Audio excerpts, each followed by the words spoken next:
呢排天氣又凍又熱，我綠色未睇咗1個禮拜啊！所以今日我同大家介紹跑步風褸啊！日本 Eldorado 爆啲呢 Parka 3個零零平色，笠到6個鼻嘅毛，移起上嚟仲可以打開架底，大風起上嚟一夜索落去，你睇下手指仲可以穿出嚟㗎，仲有上拉鏈設計嘅。到下一件日本嘢 Onion Jacket。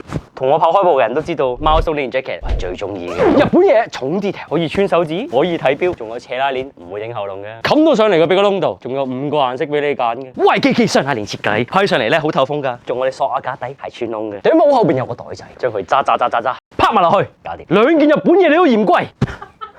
呢件 jacket 香港一上架，全香港1個禮拜賣晒。點解啊？因為全一個字平啊！叫得 Air Jacket，你望下佢有幾薄。除咗平之外，仲有 key feature。你望下加拿大，有冇覺得呢個物料喺後面係佢嘅底褲做㗎？熊貓身高167，呢個係中碼 size 就係咁樣咯。呢個價錢嚟講咧，佢真係有 feature 嘅噃。扣完之後咧，佢係唔會飛出嚟嘅，跑上嚟。見到呢度有個袋，只要你將條底褲。就係咁細個啦。最後3件我都揀唔到啦喎，未參加我3球嘢咯。完成晒3場，有件 Combat Sport Jacket 嘅，拜拜。